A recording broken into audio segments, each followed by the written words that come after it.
Des fois, on a beaucoup de traditions dans les églises. On fait tout, tac, tac, tac, tout est carré, quoi. Quelque part, c'est bien et quelque part, des fois, Dieu veut faire des choses et on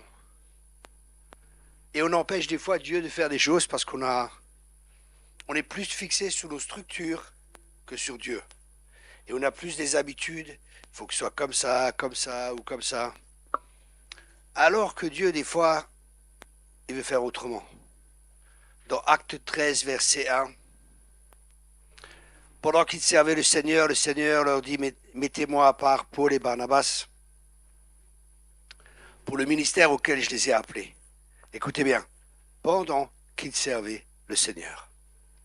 Et je crois qu'en tant qu'Église, on doit de nouveau apprendre à servir le Seigneur. Et servir le Seigneur, c'est prendre du temps avec lui, écouter ce qu'il dit et faire ce qu'il veut. Peut-être, je sais comme ça, peut-être ce matin, c'était pas un temps de faire de louange ou quelque chose. Peut-être juste un temps de rester tranquille et d'écouter sa voix. Peut-être. Peut-être c'était un temps de faire de louange. Peut-être c'était un temps de faire, je sais pas. Mais c'est important que on revienne à ce principe que Jésus est Seigneur. Et parce qu'il est Seigneur, il veut commander, il veut nous diriger. C'est lui qui veut faire les choses. Mais nous, souvent, on a des programmes, et on est tellement habitué à nos programmes, qu'on essaye de faire rentrer Dieu dans nos programmes, alors que Dieu est à la fiche de programme, quoi. Vous comprenez ce que je veux dire? Et on veut tout organiser humainement, au lieu de permettre à Dieu d'être Dieu. Et c'est important qu'on revienne à cela. Hein. Ouais, d'abord, il servait Dieu. Après, Dieu a parlé.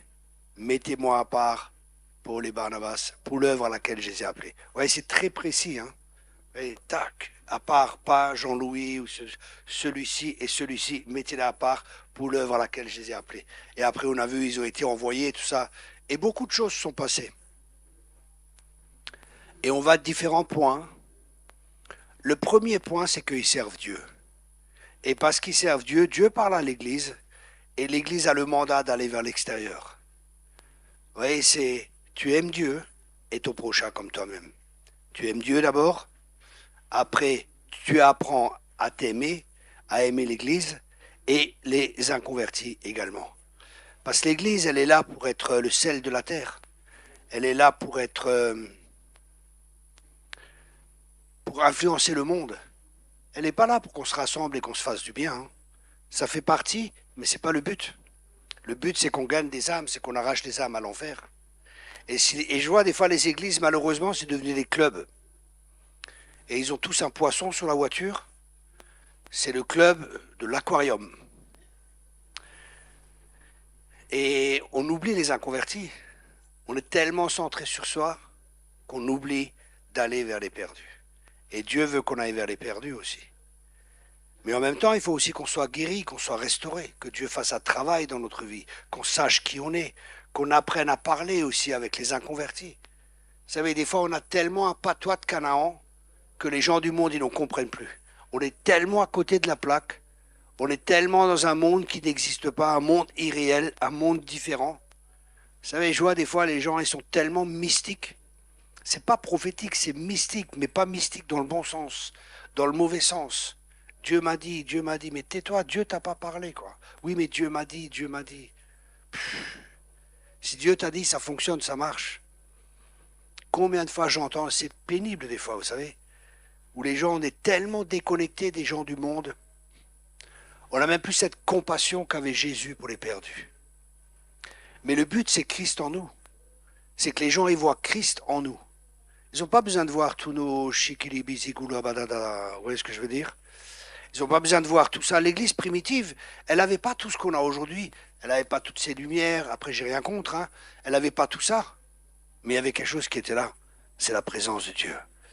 Et nous aussi, on doit être des églises où on accueille la présence de Dieu. Et pas seulement on accueille la présence de Dieu, mais en même temps qu'on permette à Dieu d'être Dieu. Il y a 20 ans de ça, Dieu m'a parlé, il m'a dit, dis-leur que je reveux mon église. Je dis, waouh, c'est une parole qui est forte. Je reveux mon église. Dieu reveut son église.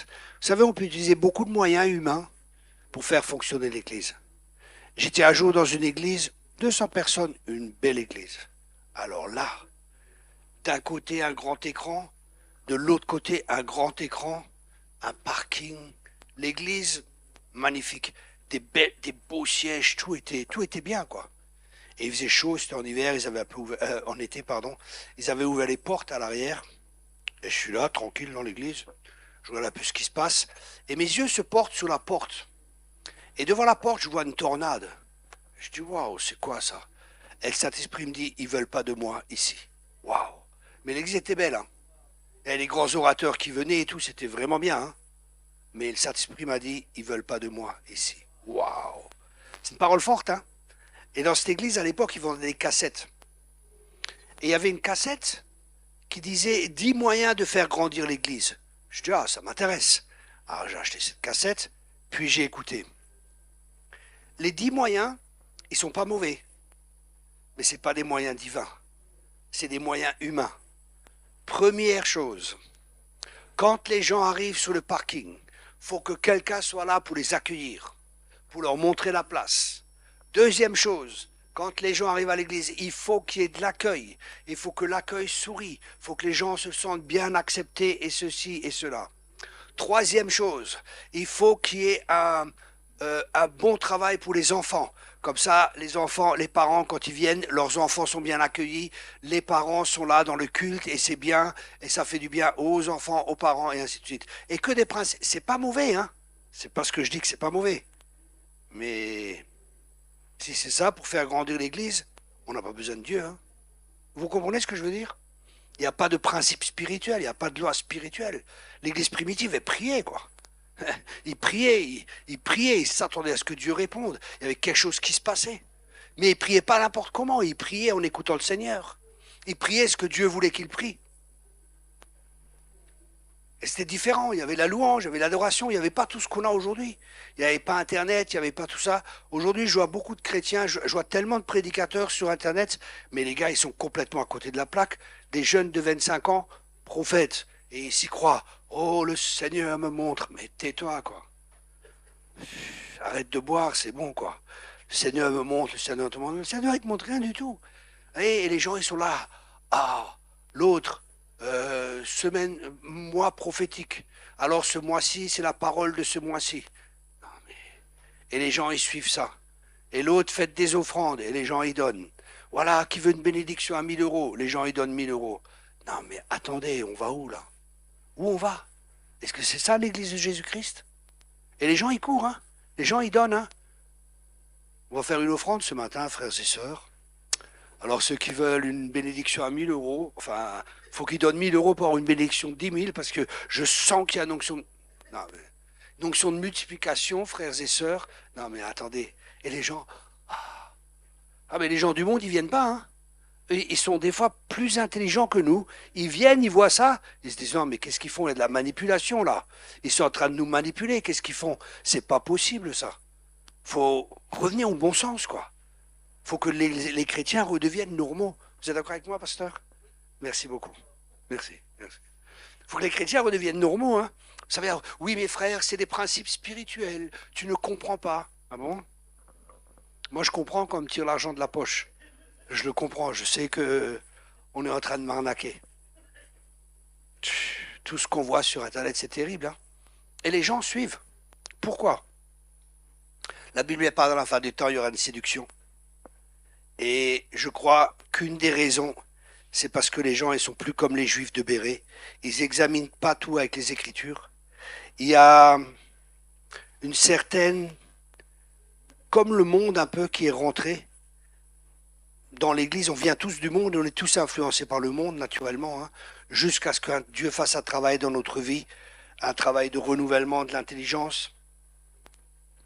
Mais je crois qu'on doit vraiment se poser et aller plus en profondeur, pas être des chrétiens juste superficiels. Vous savez, le pasteur a dit, le prophète a dit, mais le pasteur, il peut se tromper, le prophète peut se tromper, on est que des êtres humains, on peut se tromper, on peut croire que des choses sont justes, et on peut enseigner des choses qu'on croit qui sont justes, alors qu'elles sont fausses. Et c'est à vous d'éprouver. Il faut que l'Église devienne mature. Il faut que les gens éprouvent. Votre rôle, c'est d'éprouver, éprouver toutes choses. Éprouver les prophéties, éprouver les enseignements, éprouver ce que je dis. C'est votre rôle, c'est votre travail.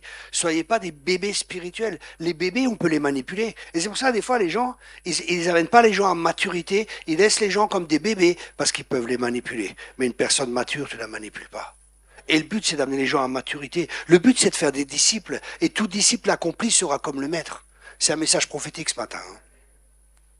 Tout disciple accompli sera comme le maître. Donc, il faut que vous grandissiez chacun de vous. Et chacun est responsable pour sa propre vie. Vous savez, il y a tellement de moyens aujourd'hui. Il y a des bonnes choses, il y a des mauvaises choses, mais aussi des bonnes choses sur Internet. Il y a des bonnes choses avec des livres, il y a des écoles bibliques, il y a beaucoup de choses. Moi, quand je trouve un bon orateur, je l'écoute. J'achète ses clés USB, j'achète ses livres. Quand je trouve un bon orateur, je vois, waouh, là je peux apprendre quelque chose. Là je peux être nourri. Là il y a quelque chose qui va amener un plus dans ma vie. Vous savez, tout ce que je donne, c'est parce que je l'ai reçu ou parce que j'ai appris. Ça vient pas comme ça. Je lis beaucoup de livres, j'étudie, je prie, je prends du temps avec le Seigneur. Je cherche des bons orateurs. Et je fais ma part, quoi. C'est pas juste comme ça vient du ciel. Et pour vous, pareil. Je me nourris depuis des années. Vous venez chez moi, c'est la bibliothèque nationale de France, quoi. J'ai tellement de livres. Et l'avantage, je lis en anglais, en allemand et en français. Et parce que les Anglais, je trouve que c'est un peu plus loin, spirituellement, bien souvent qu'en France, les Allemands aussi. Et il y a beaucoup d'enseignements qui sont vraiment, qui vous nourrissent. Prenez des choses qui vous nourrissent. Ce que vous savez, qui vous font grandir dans votre foi, qui vous font grandir dans votre vie spirituelle, qui vous font qui vous permettent de faire grandir Christ en vous. Vous savez, l'évangile, c'est simple. Les gens, ils compliquent tout. L'évangile, c'est quoi? C'est en quelques mots. L'évangile, c'est très simple. En quelques mots, en un verset, l'évangile, c'est il faut qu'il croisse et que je diminue. C'est l'évangile. Et c'est compliqué. Les gens, ils ont besoin de voir Jésus en nous. Ils n'ont pas besoin de voir tous nos trucs blablabla. Il faut que Christ grandisse. Et si lui grandit, moi, je dois diminuer. Mais des fois, vous savez, on a un évangile où il y a de l'amélioration de soi, où il y a... Comment je peux dire ça?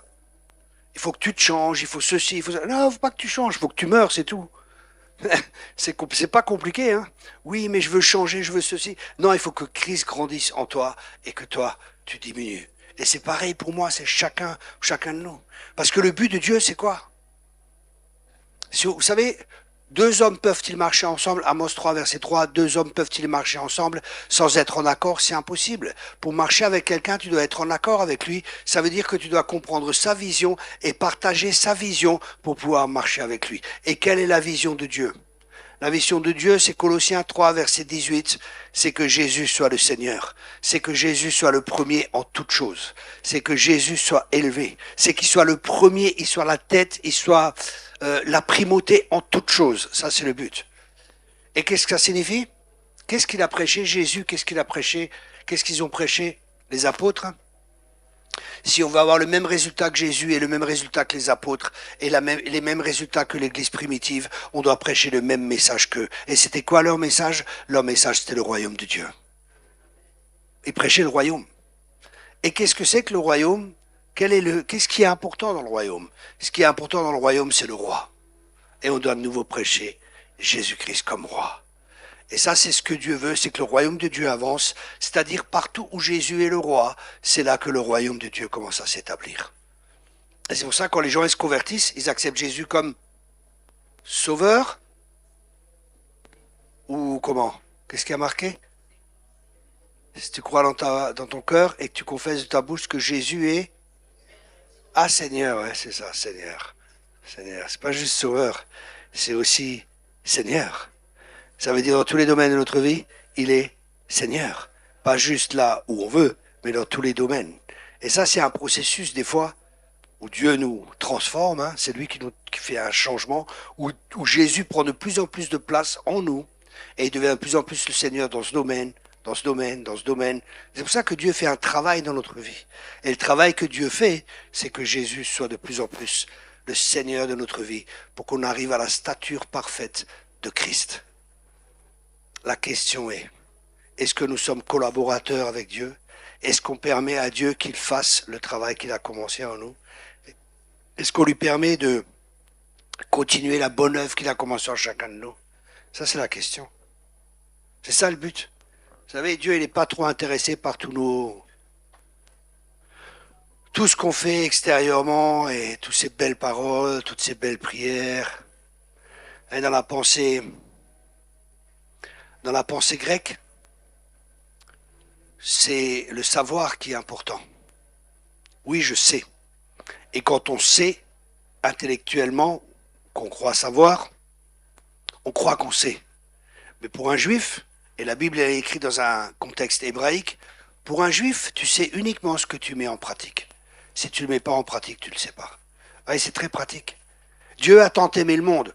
Prouve-le, Dieu, que tu as tant aimé le monde, qu'il a donné son Fils unique. Vous voyez? Pour un juif, il veut une preuve. Il veut quelque chose, c'est censé. Mais nous, on est des fois dans un monde, on est influencé par la culture grecque. C'est pour ça, dans nos écoles, on nous enseigne plein de choses. Et même dans l'église, on nous enseigne des choses, mais on n'a pas la possibilité de mettre en pratique. Vous voyez? Et c'est pour ça qu'il faut que l'église change. Pour que il y ait une réforme dans l'église. Il y a une réforme qui doit se produire. Une manière de travailler qui est différente. Que chacun ait la possibilité d'exercer. Vous avez vu hier, j'ai appelé une sœur. Je prie le gestionnaire qui je dois appeler, je l'ai appelée elle. Elle a prophétisé. Elle m'a dit après, ça m'a fait du bien. Parce que j'ai toujours un peu eu des craintes, et ci et ça. Oui, Dieu le savait. Et il a fait sortir de sa zone de confort. Et c'est ce qu'il faut. Souvent dans mon équipe, les gens, je les sors de leur zone de confort. Je dis, vas-y, sors de ta barque de tradition, de ta barque de confort, de ta barque. Commence à marcher sur l'eau, commence à faire. Dans mon équipe, tout le monde prophétise à un haut niveau. Tout le monde. Tout le monde chasse les démons. Tout le monde sait faire de la relation d'aide. Tout le monde. Pourquoi? Parce que je fais ce que la Bible me dit. Et la Bible, elle me dit de faire quoi? Des disciples. Elle me dit pas de faire des convertis qui chauffent les 16, qui mettent les essuie-glaces quand il faut mettre les essuie-glaces, qui disent Alléluia quand il faut dire Alléluia et Amen quand il faut dire Amen. C'est des gens, ils sont, comment je dirais, ils sont formatés, quoi. Il y a juste le pasteur qui sert et le groupe de louanges et c'est tout. Et eux, ils sont là, ils chauffent les 16, dimanche après dimanche. Non, c'est pas ça la vie chrétienne. La vie chrétienne, c'est une vie avec Jésus. Où chaque jour, chaque instant, tu es avec lui. Chacun devrait être un disciple, chacun ici devrait chasser les démons, chacun ici devrait pouvoir prier pour les malades pour que les malades soient guéris, chacun devrait prophétiser, chacun devrait faire ça. Et pourquoi c'est pas fait? Parce que nous, des fois, les ministères, malheureusement, on n'a pas appris à faire des disciples. On a juste appris à prêcher, à faire ce qu'il y a à faire, mais on n'a pas appris à former les gens. Et parce que peut-être on n'avait pas de père, on n'avait pas de père et de mère spirituels. Mais Dieu est en train de changer ça. Dieu est en train de lever des pères et des mères spirituels qui veuillent que leurs enfants aillent plus loin qu'eux. Quelqu'un qui a du succès, c'est quelqu'un qui a des successeurs. Si tu n'as pas de successeur, tu n'as pas de succès. Parce que Dieu est un Dieu de génération. Abraham, Isaac et Jacob. Et Dieu veut qu'on pense en génération. Dieu veut qu'on pense plus loin. Moi, je sais qu'une partie de mon appel, c'est pas moi qui vais le remplir, c'est mes enfants qui vont le remplir. Parce que je ne vivrai pas assez longtemps. Enfin, je vais vivre longtemps, rassurez-vous. Je ne vais pas mourir encore. Encore du boulot. Mais vous comprenez ce que j'essaie de partager? Et c'est important de bien vous poser les questions de ce que je partage ce matin. C'est vrai, ça fait 20 ans que je suis à l'église, là. C'est vrai, dans cette église. En fin de compte, je suis comme sur un parking et j'attends. J'attends que quelque chose se passe. Peut-être dans 5 ans, si je suis encore fidèle en donnant ma dîme et mes offrandes, peut-être le pasteur me connaîtra comme diacre. Ça sera merveilleux. Non, mais bouge-toi, quoi. Arrête, bouge. Mon pasteur disait toujours, bouge. Dieu bouge avec ceux qui bougent. Si tu bouges, Dieu bouge avec toi. C'est vrai, on est trop... Les gens, ils sont habitués à venir, à être assis et rien qui se passe. J'avais à cœur de prier pour vous, mesdames, les deux. Vous pouvez venir, s'il vous plaît, devant. Vous parlez français? Vous comprenez le français? Vous? Ok, venez. Vous êtes de quelle nationalité? Sri Lanka. Ok. Ça va? Dieu vous aime. Vous savez? Et lui, Dieu a beaucoup d'amour pour elle. Elles sont des fois rejetées. Elles ne sont pas toujours acceptées. Elles sont jugées. Elles sont critiquées. Mais Dieu lui dit, tu es ma fille bien-aimée. Oh, qui j'ai mis toute mon affection.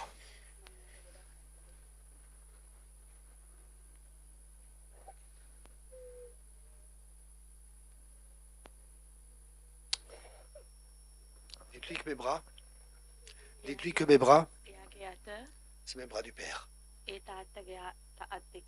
Qu'elles reçoivent simplement l'amour.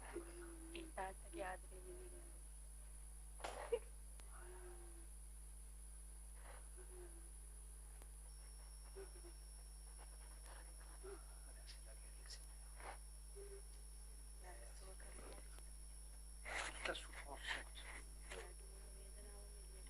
Toute la souffrance. Voilà, laissez sortir la souffrance, ma soeur. Tout ce qu'il y a dans votre cœur depuis l'enfance. Que cela sorte dans le nom de Jésus. Merci Seigneur.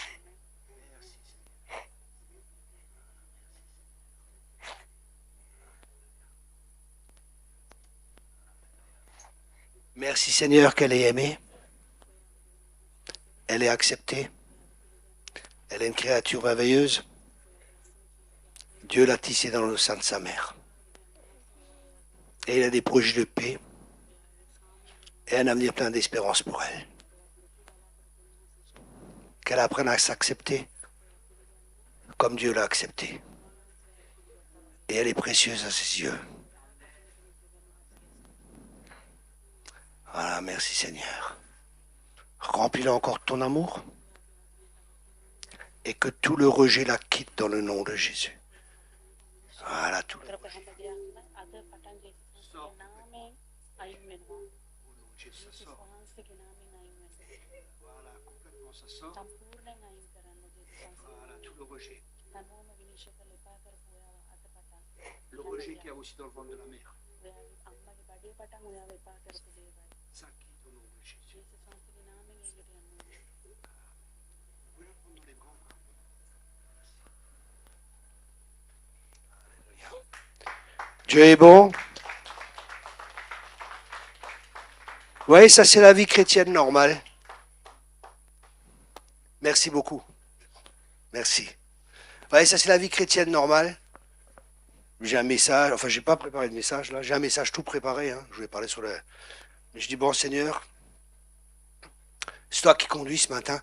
Et vous voyez, le message a commencé à venir et paf, une parole là, une parole là, une parole là. Ça c'est la vie chrétienne normale. C'est juste être conduit par l'esprit. C'est rien de particulier, hein. C'est la vie chrétienne normale. Tout le reste c'est anormal, hein. Vous savez, si vous venez à l'église et que vous vous ennuyez, c'est pas normal. Avec Dieu on s'ennuie jamais, hein. Avec Dieu on s'ennuie jamais. Dieu il est pas... il n'a pas fait du copier-coller. Hein. Vous savez, des fois, je vois les églises, c'est du copier-coller, quoi. Une église comme l'autre, ici et ça. C'est comme si Dieu avait un scanner au ciel, là, bing, allez, on va faire cette église comme ça. Non. Chaque église elle devrait être différente. Chaque église devrait avoir une particularité. Peut-être cette église ici, je sais pas, hein, je donne un exemple, elle est peut-être faite pour les pauvres. Vous voyez ? Et il y a beaucoup de pauvres qui vont venir et Dieu va bénir.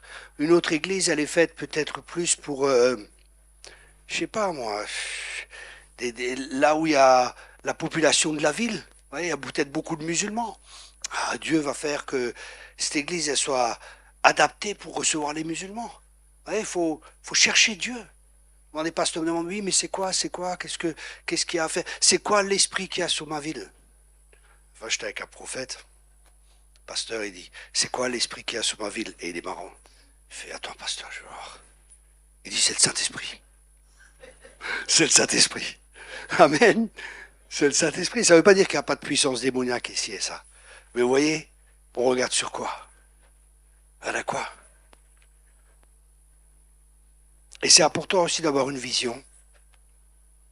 Et ma vision, personnellement, elle est simple. Hein. Ma vision, c'est de faire des disciples.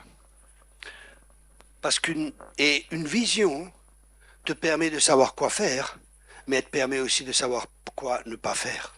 Vous voyez, ça, les églises, je viens une fois, et si je vois qu'ils font pas de disciples, ça m'intéresse pas de revenir. À moins que Dieu me dise de revenir.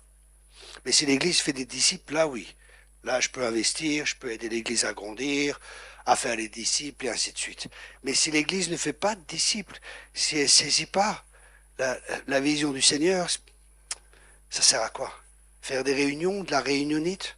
Vous savez, les gens, ils viennent, 10 ans après, ils ne sont pas transformés, ils sont toujours pareils, ils ont le même langage. Bon, il y a des tout petits changements, il y a pas grand-chose qui a changé. Ils sont toujours en train d'attendre qu'on prie pour eux, qu'on leur impose les mains. Ils n'ont pas appris à être indépendants. Vous pouvez venir, mademoiselle, s'il vous plaît? Oui, non, non, pas vous. Oui, vous, oui, vous venez, venez, venez, venez. Non, pas, oui, oui, vous, parce que l'autre, elle a fait moi. J'ai dit non, c'est vous. Vous venez? Si vous voulez, hein. Vous n'êtes pas obligé. Vous êtes jolie, hein. Vous le savez? Pas trop, hein. Voilà. Ouais. Donnez-moi juste votre main. L'autre. Voilà. Détendez-vous. N'ayez pas peur. Vous n'êtes pas trop à l'aise? Je vois quelques craintes et certaines choses. Vous n'ayez pas peur. Détendez-vous complètement.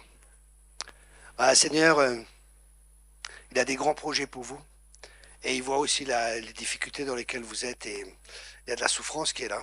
C'est pas facile parce que vous êtes seul et vous n'aimeriez pas rester seul. Vous aimeriez bien avoir quelqu'un à vos côtés.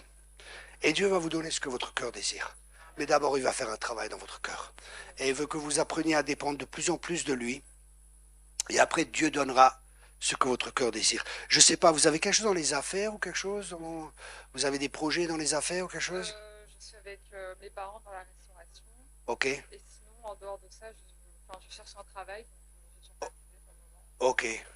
Je sens qu'il y a quelque chose pour vous aussi pour les affaires. Vous avez quelque chose pour les affaires, il y a une onction. Et je prie que cette onction soit libérée dans votre vie.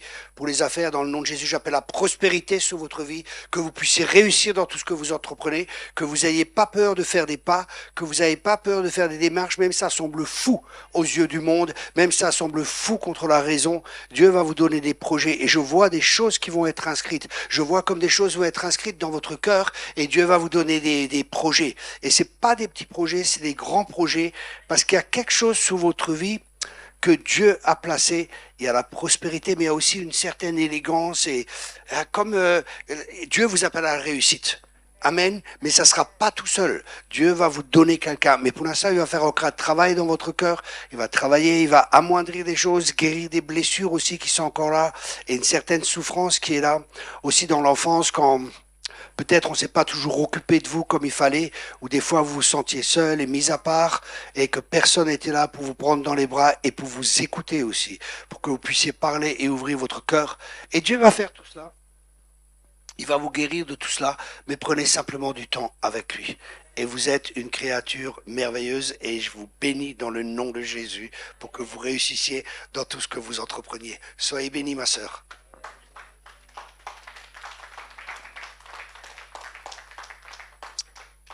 Alléluia. God is good all the time. God is good. Amen, amen. Dieu est bon, hein. Vous savez, quand j'étais jeune dans le ministère, je disais, qui veut une parole prophétique? Vous savez ce qui se passait? Tout le monde levait la main. Ah, je dis, oh Seigneur, je me suis fait avoir. Maintenant, je ne le fais plus. Je regarde et si Dieu me montre quelqu'un, si je vois que je dois prophétiser sur quelqu'un, je le fais. Ça va? Vous êtes bénis? Ça vous aide? Ça va, ma sœur? Sri Lanka, je ne sais pas parler Sri Lanka. Je ne sais pas parler. Vous êtes content d'être venu? Molto bene, italien, je sais. Ok. Ok.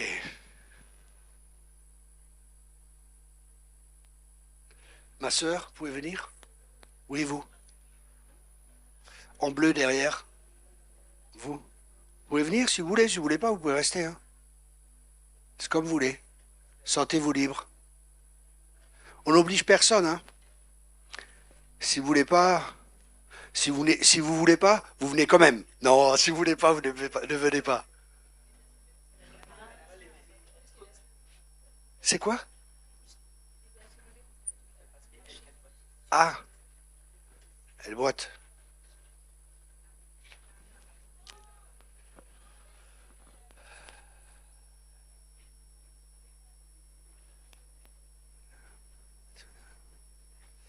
Fermez juste vos yeux. Ah, merci Saint-Esprit. Voilà, laissez faire Dieu. Laissez faire Dieu. Laissez faire Dieu. Voilà, les peurs, les craintes, toutes les incertitudes, toutes les malédictions sont brisées sur votre vie dans le nom de Jésus. Dans le nom de Jésus. Et tout ce qui réagit maintenant à l'onction, tu quittes au nom de Jésus. Tu sors complètement. Allez, tu dégages. Tout ce qui réagit, tout ce qui est lié aux peurs et aux craintes, aux angoisses, aux terreurs dans la nuit, tout cela dans le nom de Jésus. Vous pouvez venir, femme, une responsable? Elle, ouais, ok. Voilà, laissez les yeux fermés. Vous pouvez mettre la main sur son ventre, s'il vous plaît? Non, pas vous. Vous pouvez rester tranquille. Voilà, mettez la main, voilà. Allez, au nom de Jésus. Allez, tout ce qui est lié à la sorcellerie.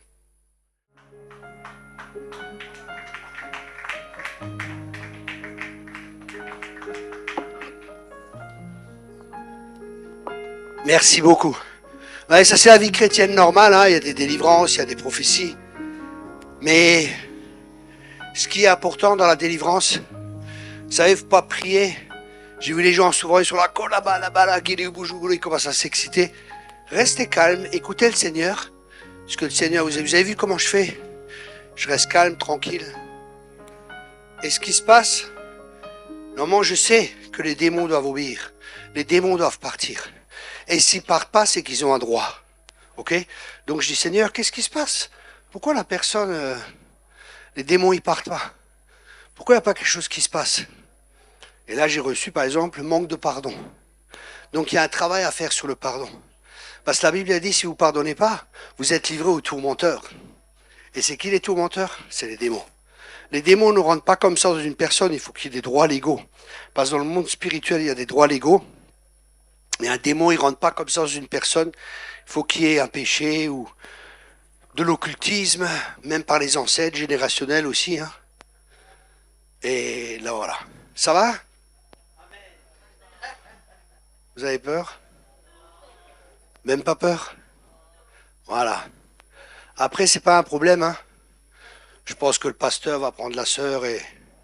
Chacun peut avoir un démon, hein, c'est pas un problème.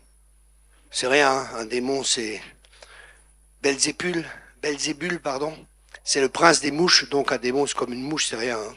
Faut pas faire de grosses histoires. Si quelqu'un a un démon, elle n'est pas plus mauvaise ou moins ou mieux que nous. Hein. C'est une enfant de Dieu. Elle a juste un problème à régler, comme chacun de nous a des problèmes. Donc on juge pas, on condamne pas, il n'y a pas de honte à avoir. Hein. Voilà, il faut juste faire la délivrance. C'est bon, mais le pasteur va s'en charger. Voilà. Bon, c'était inattendu, bien que je le savais. Je savais qu'il y avait quelque chose. Mais je ne pensais pas que c'était comme ça. Ça va? Ça, c'est un culte normal. Hein? Vous voyez? C'est quand Jésus agit. Quand Jésus venait quelque part, ça bougeait toujours.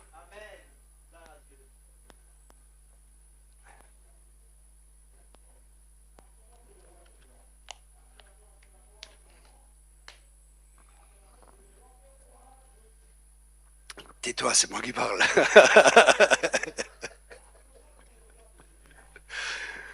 Quel numéro? Vous êtes de quelle nationalité, madame? Vous, oui? Oui? Non, oui, vous? Ah, ok. Je croyais libanaise d'abord. Ok. Je croyais libanaise. Indienne. Beaucoup d'hommes d'affaires en Inde, hein? Business is business, hein? Money is money, hein? Ouais. J'ai un ami hindou, il a plein d'affaires.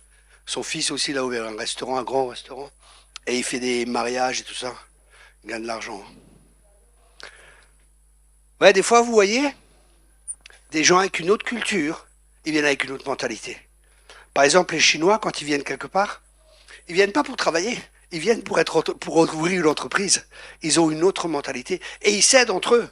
Ils font la tantine, je ne sais pas si vous connaissez. Mais nous, qu'est-ce qu'on fait, nous? On se tape dessus, on se divise, les chrétiens, au lieu de s'aider les uns les autres et dire, waouh, ça c'est un bon projet. Et, par exemple, je vois aussi des fois, les chrétiens, il faut qu'on se réveille. Hein. Purée, il faut vraiment qu'on se réveille. Je vois des gens, ils louent des locaux qu'ils utilisent 2 ou 3 fois par semaine et qui payent des sommes énormes, quoi. Alors qu'ils pourraient l'acheter. Par exemple, j'ai un ami, il louait quelque chose, après il l'a acheté. Maintenant, il loue et il rembourse le crédit et il a encore plus d'argent que si, vous voyez? Et des fois, on a peur d'investir. Des fois, on a peur, oui, mais on ne parle pas d'argent. Vous savez, le problème qu'il y a dans les églises, souvent dans les églises religieuses, il y a des choses qu'on ne parle pas. On ne parle pas d'argent et on ne parle pas de sexe. Oh, là, c'est un thème, oulala. Pourtant, on pratique. Non, ça fait partie de la vie. C'est des choses importantes dans la vie. Mais comme on n'en parle pas, qui c'est qui va enseigner les enfants sur la sexualité? C'est qui va les enseigner? C'est le monde. Alors que c'est à nous de le faire. Vous voyez, la sexualité, c'est un don de Dieu, c'est pas quelque chose de négatif. C'est un don que Dieu nous a donné. Et c'est quelque chose de bon, le sexe, c'est bon. Bon, d'accord, je vois que, voilà. Seigneur, pourquoi je suis venu ce matin? Fais-le qu'il ne me regarde pas. Mais vous voyez, on a des problèmes où Dieu n'a pas de problème. Et souvent, c'est notre culture où des... Excusez-moi. C'est notre culture qui nous enseigne des choses qui sont contraires à la parole de Dieu. C'est comme des forteresses. Et ça, il faut les abattre. Il faut enlever ces choses-là. Pour pouvoir être libre. Ça va, ma soeur? Ça va mieux? Ça va mieux? Ok. Elle fait comme ça, je crois que ça veut dire oui. Alors, oui? Non? Je ne sais pas. Ok. Ok. Et vous voyez, on doit vraiment changer aussi dans notre culture. La Bible a dit que des gens du monde, des fois, ils sont plus intelligents que nous. Hein. Il y a un verset qui dit ça. Hein. C'est fou, hein, quand même. Hein. Alors que nous, on devrait être beaucoup plus intelligents. Comme Daniel, qui avait une intelligence 10 fois supérieure.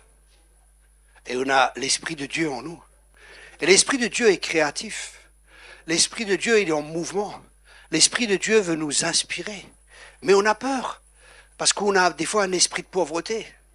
Ou des fois, on peut avoir un cœur d'orphelin aussi. On pense que Dieu ne pourvoira pas à nos besoins. On a peur d'ouvrir une entreprise. On a peur de faire quelque chose. Vous savez, la première fois que j'ai acheté, et j'en discutais encore avec ma femme, la première fois que j'ai acheté de l'immobilier, c'était un combat. C'est comme si je voyais des ténèbres et je passais quelque chose, quoi. C'est quelque chose où on a des peurs, on a des craintes, on n'a jamais fait. Et malheureusement, mes parents, moi, ils m'ont pas enseigné sur ça. Sur les affaires, sur les finances et tout. Et la première fois que j'ai acheté de l'immobilier, j'avais des craintes, hein.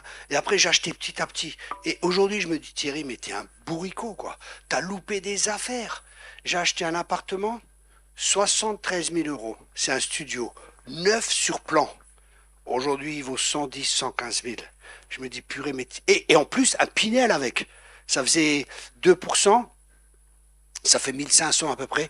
Tous les mois que je retire des impôts. Sur 12 ans. Vous voyez, je n'aurais acheté 4, 5, 6. Purée, j'étais tranquille, quoi.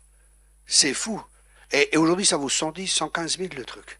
C'était il y a quelques années. Vous voyez, mais parce qu'il y avait des craintes et parce que j'avais pas d'enseignement, parce que mon peuple périt faute de connaissances. C'est pour ça, c'est important qu'on enseigne l'Église aussi sur les finances, sur les choses pratiques de la vie de tous les jours, mais qu'on n'enseigne pas. Vous savez, les gens, ils savent pas des fois s'en sortir dans les choses pratiques. Faut des fois les enseigner. Vas-y, fais tes finances. Vas-y, gère tes finances. Fais tes impôts. Sois correct. Fais pas de travail au black. Hein, pas de black ici et ça, parce que ça donne des droits au diable. Et tôt ou tard, tu vas payer. Oh, il faut apprendre les gens sur les finances, il faut apprendre les gens à prospérer intelligemment, selon la volonté de Dieu. Vous comprenez cela? C'est important qu'on ait ces enseignements dans l'Église, surtout pour vous les jeunes, n'est-ce pas? Oui, il faut enseigner les gens. Dans tous les domaines, parce que Jésus est intéressé à tous les domaines de notre vie. Il n'est pas juste intéressé à un ou à l'autre domaine. Il n'est pas juste intéressé à ce qu'on prie, à ceci, cela. Tout ça, c'est bien. Mais dans la vie de tous les jours, qu'est-ce que tu fais? Vous savez, il y a des gens qui viennent, qui veulent me donner des conseils, je vois leur vie, je dis non, mais ta vie, c'est une catastrophe, quoi. Si j'écoute tes conseils, je fais comme toi, je vais être comme toi. Mais c'est vrai. Ouais, il faut. Ou ce matin, on parlait avec le pasteur. Les gens, ils avaient peur d'acheter un terrain. La mairie leur donne un terrain. Et l'église avait peur, oui, mais après il faudra construire, ça coûte tant et tant, pour l'instant on n'a pas l'argent. Mais achète le terrain. Le terrain, il va jamais perdre sa valeur. Le terrain, il augmente toujours. Et il n'y a pas de soins, il n'y a rien à faire. La terre, c'est important. J'avais eu un héritage à l'époque, et j'ai prié. Parce que je sais que Dieu est intéressé à mon argent. Et Dieu, il s'y connaît mieux que moi, c'est un juif, mon patron. Il s'appelle Jésus. Et ils sont forts, les juifs, dans les affaires. Et je dis, Seigneur, qu'est-ce que je dois faire avec cet argent? Il m'a dit deux choses. Tu investis dans l'immobilier et tu achètes de l'or. Écoutez bien. Tu achètes de l'or. Oui, tu achètes de l'or. Et écoutez bien, j'ai acheté de l'or, j'ai acheté des Krugerrand. Vous savez, j'ai dit qu'est-ce que je dois acheter? Il m'a dit des Krugerrand, les pièces Krugerrand. La pièce, elle valait 1200. Aujourd'hui, je crois que ça vaut 4000 ou quelque chose. 3006, je suis sûr que ça a triplé. Mais peut-être même encore plus parce qu'entre-temps, ça a augmenté et ça fait un moment que j'ai pas regardé. Mais vous voyez, j'ai rien fait, j'ai acheté et Dieu savait et il m'a dit ce sera sur du long terme. Et ça a multiplié. L'or, en 500 ans, n'a jamais baissé, ça a toujours augmenté. Vous voyez, il faut qu'on soit sage. Et Dieu est intéressé aussi à nos finances. Donc demandez à Dieu, Seigneur, mais qu'est-ce que je dois faire? Où c'est que je dois investir? Comment je dois faire pour pouvoir prospérer? Est-ce que je dois peut-être ouvrir une entreprise? Ou est-ce que je suis, en fin de compte, vous savez, vous ne devez pas avoir une mentalité d'employé. Vous devez avoir une mentalité d'employeur. Même quand vous êtes au travail. Si vous êtes employé, ayez une mentalité d'employeur. Parce que si vous avez une mentalité d'employeur, votre patron va voir cela. Et il va voir, waouh, il travaille bien, waouh, il s'applique, il fait que les clients viennent, il fait ceci, il fait cela, waouh, je vais lui donner une promotion. Vous voyez? Les gens veulent toujours être promus, mais rien faire pour. Ça ne fonctionne pas comme ça. Vous voyez, si votre patron, il n'est pas bête, il voit que vous investissez, que vous êtes bien ici et ça, même si lui ne le voit pas. Peut-être Dieu permettra que quelqu'un d'autre le voie et il va vous donner un autre travail. Mais changez votre mentalité. Ayez une mentalité d'employeur et pas d'employé. Est-ce que ça va, ça vous aide? Ça vous parle ce matin? Changez notre manière de penser. Un employeur, il pensera autrement. Moi, je vois mon employé, je lui dis, mais il faut que tu fasses de la publicité, il faut que tu fasses ceci, il faut que tu fasses cela. Et alors, il me fait des trucs. Il est bien dans plein de domaines, mais il a un côté artistique. Alors, il me fait les pochettes des clés USB, et je regarde, ouais, elles sont bien. Mais pour voir le prix, quand moi je suis à la table, j'ai besoin de lunettes et je vois pas le prix, il est trop petit. Et les gens, ils voient pas non plus. Et ils voient pas combien de messages qu'il y a. Ah, il faut que les gens y voient, par exemple, c'est, je sais pas moi, 20 euros, et il faut qu'ils voient qu'il y a 10 messages. Parce qu'il faut qu'ils voient ce qu'ils reçoivent pour leur argent. Vous comprenez? Il faut qu'ils voient qu'est-ce que je reçois pour mon argent. Ben, c'est ça la vente. Qu'est-ce que vous allez recevoir pour ce que vous allez acheter? Mais lui, il met tout petit. Les gens, ils n'arrivent pas à lire. Les gens me demandent c'est combien le prix. Et là, vous n'êtes pas nombreux. Mais quand je suis dans des grandes églises, comment je fais? Quand je suis tout seul, j'ai pas le temps de discuter avec les gens et tout ça. Vous voyez, il pense pas encore comme un employeur. Il pense artistiquement parce que c'est un artiste et c'est bien. Mais il doit avoir un autre côté encore avec. Ça va? Vous savez, on peut tous changer. C'est pas là où on est qui est important. C'est là où Dieu veut nous amener. Vous savez, on peut être au pied de la montagne, mais le but c'est de sommet de la montagne. Et on ne va pas du sommet en une fois. Vous savez, beaucoup de gens, ils veulent la réussite.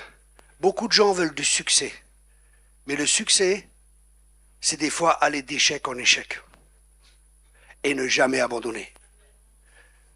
Vous savez, le succès, les gens ils croient que le succès, ça vient comme ça, tout se fait comme ça. Voilà, ils vont prier, ils vont faire un coup de prière et tout va se régler, ici et ça. Non, il y a des épreuves, il y a des combats. Parce que Dieu, il est plus intéressé à notre caractère qu'au succès. Et le caractère est important. Parce que le caractère va te permettre, écoutez bien, les dons nous amènent au sommet de la montagne. Ce qui te garde au sommet de la montagne, c'est le caractère. Vous saisissez? Regardez Joseph. Joseph, il a un rêve. Ah, ça va être super. Là, mes frères vont se prosterner devant moi, je vais avoir une grande position et tout. Et le rêve, il vient de Dieu. Hein. Dieu lui a donné un rêve. C'est comme il lui montre le but de sa vie. Et Joseph, il a signé au bas de la page. Mais la page n'était pas remplie. Et après, Dieu a commencé à la remplir. La prison. La femme qui vient. Tu seras testé dans ces domaines. Il était innocent, le gars, il est en prison. Et il est testé dans plein de domaines. Abandonné par ses frères. Tu veux un ministère? Tu seras abandonné par tes frères. Tu seras trahi par tes frères. Des gens vont te critiquer. Tu veux toujours un ministère? Tu seras en prison. Et tu voudras sortir de la prison. Je me rappelle, il y a un prophète qui est venu quelques années en arrière. Il me dit, Thierry, tu veux sortir de ta prison à cause des relations que tu as pour aller là où Dieu veut t'amener. Mais si tu fais ça, tu resteras 2 ans de plus en prison. Je dis, je fais rien, Seigneur. Vous voyez, quand vous avez des relations, vous pouvez dire, ah, tu peux dire à celui-là qui m'invite, tu peux faire ceci, tu peux faire cela. Non, je fais pas ça, c'est Dieu qui fait. Dieu, il t'amènera là où tu veux, quand tu seras prêt à porter la charge. Beaucoup de gens, ils montent très vite et ils tombent très vite, parce qu'ils vont plus vite que la musique. Joseph a dû être préparé. Chaque homme de Dieu doit être préparé. Chaque personne doit être préparée pour l'appel. Parce que à la fin, on voit Joseph, malgré tout, partout où il est passé, il croyait sortir aussi, à travers ses dons, quand il était en prison. Il disait, oui, mais j'ai interprété ton rêve, rappelle-toi de moi, quand tu seras près de la personne, la personne responsable.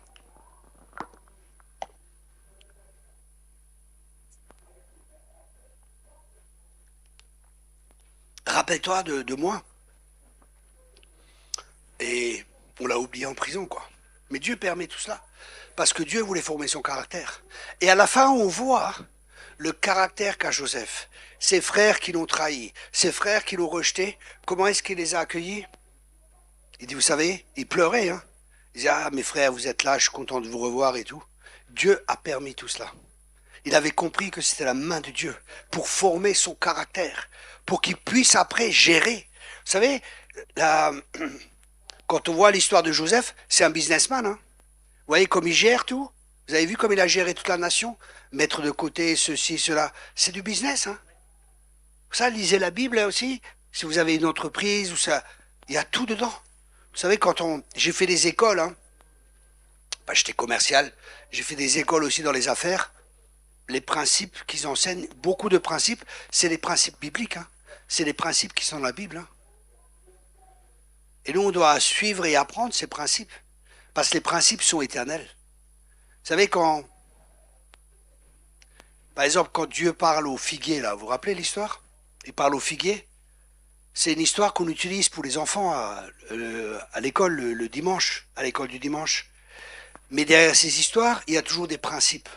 Et on doit apprendre à découvrir les principes avec le Saint-Esprit pour pouvoir appliquer ces principes dans notre propre vie.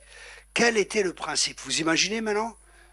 Je vous dis, allez, on sort tous ensemble, on va dans la rue, et vous marchez avec moi, et je vois un pommier, et je m'arrête, et je commence à parler au pommier. Vous dites, non, mais le mec, il a un pet au caillou, quoi. Il est pas normal.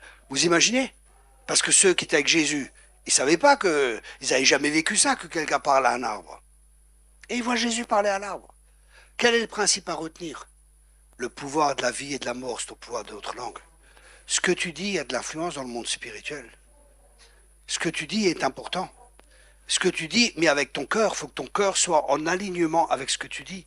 Vous avez vu, j'ai libéré des paroles prophétiques. Les gens étaient touchés, parce que c'est la vie qui est là. Voyez, les paroles, elles amènent la vie. Quand c'est Dieu qui parle, il va amener la vie, il va amener quelque chose, une substance, il y a quelque chose qui se passe dans la vie des gens. La vie des gens, elle est impactée, mais elle peut être impactée négativement. Prenez un enfant de 5 ans, vous lui dites tu es pas beau, tu n'y arriveras pas, tu es pas capable, vous allez voir comment il va grandir. Pourquoi? Parce que notre cœur, c'est comme un terrain. Et les semences qui l'on plante, elles vont avoir de l'effet. Et un enfant, il va croire, si c'est des parents ou des personnes d'autorité, un professeur ou autre chose qui dit t'es pas beau, tu n'y arriveras pas, et ainsi de suite. Un enfant, il va croire cela. Ça, Dieu veut faire un travail dans notre vie. Et souvent, il faut retourner à l'enfance. Parce que les 6 premières années de notre vie, c'est ce qui influence notre vie. C'est là où on développe un style de vie. Et chacun de nous a un style de vie. J'ai pas le temps d'enseigner là-dessus, mais si vous êtes intéressé, j'ai des enseignements sur la guérison intérieure où j'enseigne tout ça. Il y a beaucoup d'enseignements derrière sur clé USB, hein, pour vous aider justement à grandir, à être changé, à être transformé. savez, les gens, ils croient que ça tout vient comme ça. Moi, je me suis converti, j'avais 3 mois de conversion, et il y avait une femme qui était dans l'ésotérique, qui venait de se convertir, et j'étais avec un ami. On l'a amenée dans une église, et elle s'est convertie. Et après, on l'amène chez mon ami à la maison, et mon ami dit, vas-y, prie pour elle. J'avais 3 mois de conversion, j'ai jamais vu de délivrance, j'ai jamais rien entendu sur la délivrance, mais je lisais la Bible. Et la Bible, ouais, je voyais Jésus délivré, tout ça. Et puis bon, il me dit, prie pour elle. Et moi, je vais à l'église, les mains, ils imposaient les gens. Les gens, ils imposaient les mains. Donc, j'impose la main, et à ce moment-là, je fais ça sort au nom de Jésus, comme dans la Bible. Hein. On m'a rien appris. Comme Jésus faisait, au mon nom où chasserait les démons, ben, je dis, ça sort au nom de Jésus. Paf. J'ai vu le démon sortir, il est parti. Et voilà, c'était ma première délivrance. Mais après, qu'est-ce que j'ai fait? Après, j'ai commencé à chercher. Ou qui c'est qui fait de la délivrance? Qui c'est qui est au top dans la délivrance? Et je suis allé parmi les meilleurs. Je suis assis à leurs pieds. J'ai écouté. Priez pour moi. Je veux ce que vous avez. Ouais, je suis allé à leur séminaire. J'ai payé. Je me rappelle, j'avais pas beaucoup d'argent. Je suis allé en Bretagne, j'ai traversé toute la France. J'ai payé le séminaire, j'ai payé le voyage, j'avais pas beaucoup d'argent. Mais je voulais quelque chose que ces gens avaient. Est-ce que tu veux quelque chose? Ce que tu poursuis et ce que tu veux réellement, c'est ce que tu obtiendras. Vous voulez du succès? Il y a un homme, il lui a dit, viens, je vais t'apprendre. Il y a quelqu'un qui est très riche. Et cet homme, il est venu vers lui, il lui dit, oui, dites-moi le secret, je vais avoir du succès. Il a dit, ok, viens avec moi. Amène ton maillot de bain, on va au lac. Et il l'a amené au lac, et il a dit voilà, il l'a mis sous l'eau, et il l'a tenu sous l'eau. L'autre, il se débattait, il le laissait sous l'eau. Au bout d'un moment, il l'a laissé sortir. Il a dit, mais qu'est-ce que vous faites? Qu'est-ce que vous avez fait avec moi? Qu'est-ce que vous faites? Il dit, si tu veux le succès autant que tu veux l'air, c'est là que tu réussiras. Vous comprenez? Est-ce que tu le veux vraiment? Est-ce que tu es vraiment prêt à affronter les épreuves? Est-ce que tu es vraiment prêt à affronter les échecs, les difficultés et malgré tout ne jamais abandonner? Toujours continuer, toujours persévérer. C'est par la persévérance et la patience et la foi qu'on obtient les promesses de Dieu. Amen. Vous savez, on est dans un monde où tout est cuit. On arrive, bonjour. Oui, vous désirez? Mettez-moi 2 cheeseburgers avec un coca. Avec glaçon, sans glaçon? Sans glaçon, s'il vous plaît. Vous désirez autre chose? Je sais pas quoi, McNut ou je sais pas comment. Non, non, c'est bon, merci beaucoup, ça ira. Allez à la caisse numéro 2, ça fera 5,70 €. Ok, merci beaucoup. Caisse numéro 2, 5,70 €. Et on s'imagine avec Dieu, c'est comme ça. Un coup de prière et bam, ça descend. On met une pièce dans la machine, bam, et le coca, il descend ou je sais pas. Vous voyez, on a une telle conception qui est fausse. Parce que Dieu ne fonctionne pas comme ça. Dieu est différent. C'est pas que Dieu veut pas ton succès. C'est pas que Dieu veut pas que tu prospères. Dieu veut que tu prospères. Et il t'a donné une clé pour ça. Josué 1, verset 8. Que ce livre de la loi ne s'éloigne point de ta bouche. Médite-le jour et nuit, afin de mettre en pratique ce qui est écrit. C'est alors que tu auras du succès dans tout ce que tu entreprends. Premièrement, la méditation, c'est-à-dire lire. Et les Juifs, quand ils méditent, ils parlent la parole aussi. Vous avez vu, quand ils parlent la parole, pourquoi? Parce que quand tu parles la parole, quand tu la lis avec tes yeux. Quand tu la parles avec ta bouche et tu l'entends avec tes oreilles. Et si tu permets qu'elle rentre dans ton cœur, elle aura un effet. Mais après, il faut mettre en pratique. Et c'est ça, c'est aussi c'est bien d'entendre les paroles, mais si on n'est pas pratiquant, ça ne sert à rien. Ne soyez pas des auditeurs oubliés, mettez en pratique. Et quand on commence à mettre en pratique, là, il nous donne le succès. Mais les gens, des fois, ils veulent juste entendre, mais ils ne sont pas prêts à se mettre au boulot. Le succès, c'est 1% d'inspiration et 99% de transpiration. Vous voulez que je répète? Le succès, c'est 1% d'inspiration et 99% de transpiration.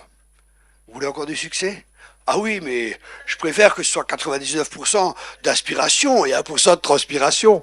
Oui, moi aussi, ma chair aussi, elle préfère. Mais ceux qui appartiennent à Christ ont crucifié la chair et ses passions. Mais tu comprends pas, il y a ceci. Écoute-moi bien. Écoute-moi bien. Écoute-moi bien. Écoute-moi vraiment bien maintenant. Je m'appelle Thierry Kopp. J'étais proxénète, j'étais trafiquant de drogue, j'ai fait des cambriolages, j'ai brisé les 10 commandements. J'étais 3 fois en prison. J'ai aucun examen. Aucun. Et Dieu m'a fait prospérer. Et je prospère. Tu n'as aucune excuse. Tu n'as aucune excuse. Oui, mais tu connais pas mon passé. Tu connais le mien maintenant un peu, hein? Tu vois un peu? Alors arrête de trouver des excuses. Si je te dis ça, c'est pourquoi? C'est pour que tu arrêtes de trouver des excuses. Parce que des excuses, on en a tous. Ok? On peut tous dire oui, mais tu connais pas mon père, tu connais pas ma mère, tu connais pas ceci, ma grand-mère, mon canari, mon chat. On peut trouver toujours des excuses et se déresponsabiliser. Ça, c'est un des problèmes de l'être humain, c'est qu'il veut pas être responsable. Mais Dieu nous appelle à être responsables. Sois responsable. Tu es l'architecte de ta vie et tu l'as bâti comme une maison, pierre qui est bâtie pierre par pierre. Tu l'as bâti décision par décision. Tu bâtis ta vie. Amen. J'avais pas prévu ça, je voulais entendre, j'avais prévu un autre message, mais je pense que c'est ce que vous deviez entendre. Pas ce que Thierry Kopp voulait que vous entendiez, mais ce que Dieu veut que vous entendiez, afin que vous puissiez le mettre en pratique, afin de réussir dans tout ce que vous entreprenez. Amen. Parce que ça, c'est la volonté de Dieu pour chacun de vous. Ça va? Ok. Il y a des questions? Il nous reste 5 minutes de questions. Quelqu'un a une question? Comment? Ah, 20 minutes. Ok, le pasteur, il a rallongé. Je fais des heures supplémentaires. Quelqu'un a une question?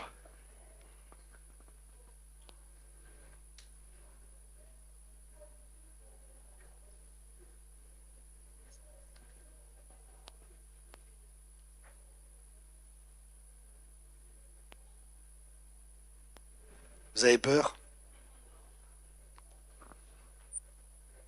N'ayez pas peur, hein? Je suis pas méchant. Ça dépend des jours. Non.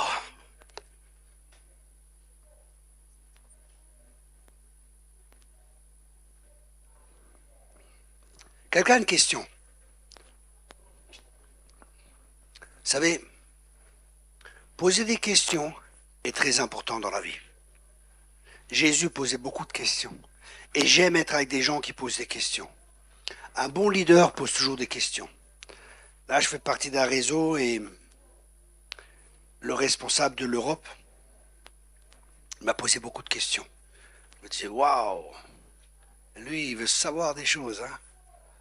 C'est le questionnement. Et c'est important de poser des questions. Parce que si vous posez des bonnes questions, vous aurez des bonnes réponses. Et c'est important de se questionner.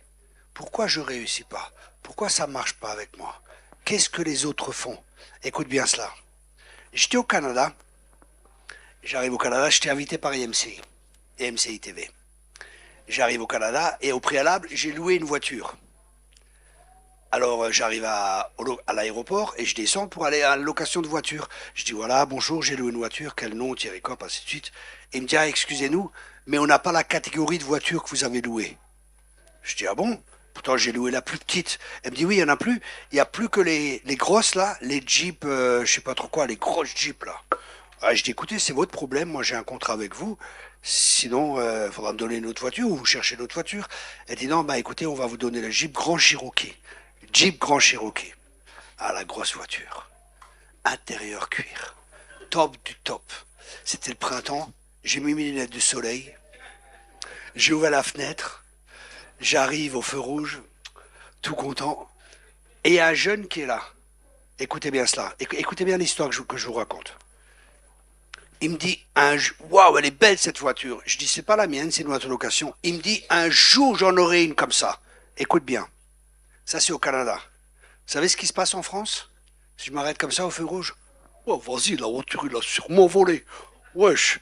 Oh, c'est un magouilleur, lui, c'est un trafiquant de drogue. Ouais, j'y viens du quartier. Ah, c'est pas normal, il y a quelque chose. Vous voyez, tout de suite, il y a une autre mentalité. Écoute bien ce que je te dis. Ce que tu honores, c'est ce que tu attires. Ce que tu critiques, c'est ce que tu repousses. C'est les principes. Ce que tu honores, c'est ce que tu vas attirer. Ce que tu critiques, c'est ce que tu vas repousser. Vous savez, en France, on est des critiqueurs. Oui, celui-là, il a ceci, celui-là, il a cela. Ah, c'est pas normal, moi, j'ai pas, hein. Et il critique celui-là, au lieu d'aller vers la personne, dire, mais comment tu fais pour prospérer? Montre-moi comment tu fais pour réussir. Montre-moi qu'est-ce que tu fais que je fais pas. Apprends-moi quelque chose, au lieu de critiquer. Vous savez, Dieu nous a créés d'une manière merveilleuse. Quand on montre un doigt sur une personne, il y en a 3 qui montrent vers nous. Souvent, on est pointe du doigt. Hein. Ouais, oui, pardon. Il a une question. Oui. Oui, comme il n'y a pas de question, je profite. Quand un démon, on chasse un démon et que le démon est parti après, est-ce que le démon peut encore revenir après? Et si les démons peuvent revenir, qu'est-ce que la personne doit faire pour que le démon ne revienne plus dans sa vie? Ok. Ça me rappelle un jour, avant de vous répondre, pasteur, ça me rappelle un jour, j'avais organisé un séminaire et j'avais invité un prophète des États-Unis. Et juste avant de commencer, il était à côté de moi et moi je le traduisais. Et il y a une femme qui vient et dit, ah, vous pouvez juste prier pour moi. Je dis, ouais, ok, bon. J'impose la main, bam, délivrance et ainsi de suite, je chasse les démons et tout, c'est tout. Et le prophète, il me dit, ah, qu'est-ce qui s'est passé? Je dis, bah, c'est une délivrance. Il me dit, j'ai jamais vu ça. Ah, je dis, mais tu lui as dit de tousser? Je dis, non, j'ai posé les mains, elle a commencé à tousser. Et, ah ouais? Et les démons sont partis? Je dis, ouais, je les ai chassés. Il m'a dit, tu les as envoyés où? Je dis, bah, aux États-Unis, hein. Il m'a jamais invité dans son église. Ok, je reviens à la réponse. Oui, la Bible a dit quand la maison est vide, elle peut revenir. Alors, ce qui se passe, les démons peuvent revenir si, parce que ce qui est important dans la délivrance, c'est pas juste la délivrance, c'est de, je peux m'asseoir peut-être, ouais, je m'assois là. Parce que ce qui est important, merci. Ce qui est important, c'est pas juste la délivrance. Il y a 4 domaines. Ok, qu'il faut travailler. Écoutez-moi bien. Parce que les gens, ils pensent que là, ah, merci beaucoup. Ah, il est beau le siège en plus. Merci, alléluia. Merci beaucoup. Alléluia. Merci Jésus. Ah, bah c'est pas normal, vous êtes assis, je suis debout tout le temps. Et il y a 4 domaines à traiter dans la délivrance. Premier domaine, les démons, on les chasse. Les démons, on les chasse. Deuxième domaine, le renouvellement de l'intelligence. C'est le renouvellement de l'intelligence. Je vous donne un exemple. Une personne, je continue et après je donnerai l'exemple parce qu'il manque un domaine, enfin il manque 2 domaines. L'autre domaine, c'est la guérison intérieure, guérison des émotions et ainsi de suite. Et le 4e domaine, c'est la chair. La chair, on la crucifie. Si tu crucifies pas ta chair, tu continues à vivre dans le péché, ben les démons ils peuvent revenir. Alors je répète, 4 domaines. La chair, on la crucifie, l'intelligence, on la renouvelle, les blessures, on les guérit, et les démons, on les chasse. C'est bon? Maintenant, pour que vous puissiez mieux comprendre le fond de ma pensée, par exemple, quelqu'un qui souffre de rejet, ok? Souffre de rejet, tu t'acceptes pas toi-même, tu es blessé parce que tu as tellement été rejeté, tu te rejettes toi-même, tu t'acceptes pas. On prie pour toi, on chasse un esprit de rejet. L'esprit de rejet part. Mais toi, tu continues à penser que personne ne t'aime, tu continues à être rejeté, tu continues à avoir des émotions en étant blessé, tu réagis de cette manière, la porte est toujours encore ouverte, démon pour revenir. Tu passes par un travail de guérison intérieure. Ça, souvent, quand je prie aussi, quand il y a la délivrance, c'est souvent, il n'y a pas juste de la délivrance, il y a aussi de la guérison intérieure qui se fait.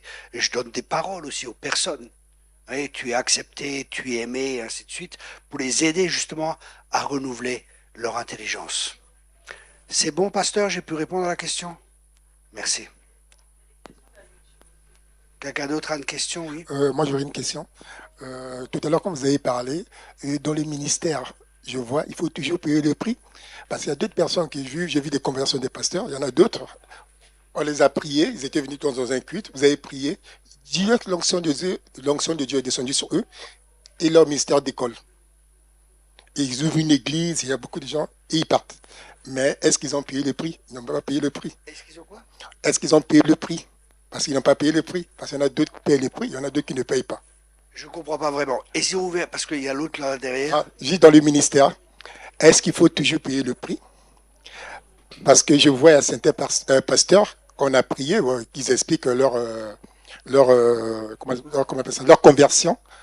Ils sont partis dans une église, on leur a imposé juste la main et leur ministère a décollé. Et maintenant, ils sont où, quelques années après? Non, mais ils continuent toujours, certaines personnes qui continuent. Ok. Et pourquoi il y en a d'autres qui payent le prix, il y en a d'autres qui ne payent pas. Ok. Je crois que tout le monde doit payer un prix. Je crois que, ou alors, les gens ont déjà été formés peut-être avant leur conversion. Il y a un gros travail qui a été fait par le Seigneur. Ça, c'est possible qu'il y ait un gros travail qui a été fait. Et en même temps, moi aussi, quand j'ai commencé l'église, j'avais beaucoup de succès dès le départ. L'onction était là et les gens venaient pour l'onction. Mais ce qui nous fait garder dans la durée, c'est le caractère. Je vois beaucoup de ministères, des jeunes, ils se lèvent et tout, ils ont du succès. Hein. Des grandes églises, 400, 500 personnes. Pour la France, c'est bien, 400 ou 500 personnes. Mais quand je les vois, je me dis, waouh, il y a un sacré orgueil. Et je ne sais pas combien de temps ils vont tenir. Je ne sais pas. Il faut prier pour eux. Hein. Mais tôt ou tard, vous savez, le diable, il vous laisse monter. Il vous laisse monter très haut. Il vous laisse savoir s'il ne peut pas vous freiner. Il vous laisse avoir beaucoup d'influence parce qu'il sait que le jour où il va vous taper quand la faille est encore là, ça va non seulement détruire le ministère, mais ça va détruire ceux qui suivent et tout ça. Et l'impact sera beaucoup plus grand. Il n'est pas bête le diable. Hein. Il laisse monter les gens. Même sur des années. Hein. J'ai vu des gens qui étaient invités comme ça dans des gros trucs. Et je voyais les gens, je me disais, non mais ce mec il est tordu quoi, pardon. Ce mec il y a des choses qui vont pas chez lui. Et les autres ils l'invitaient, les gros ministères invités partout. Je me disais, mais ils sont aveugles. Un jour, je suis allé dans un grand séminaire. Il y avait des grands ministères. Si je vous dis les noms, vous les connaissez.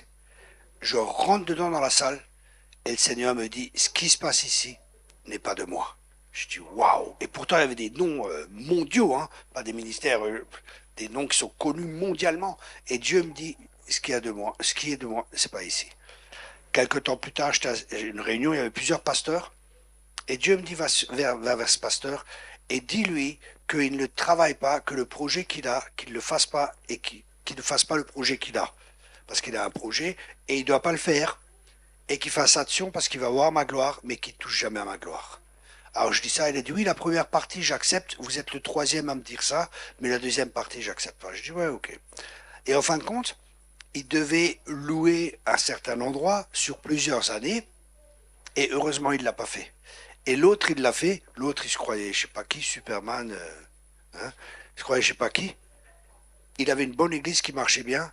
Il a demandé aux gens de l'église de mettre leur maison en caution et tout ça. Vous savez ce qui s'est passé? Vous connaissez l'histoire?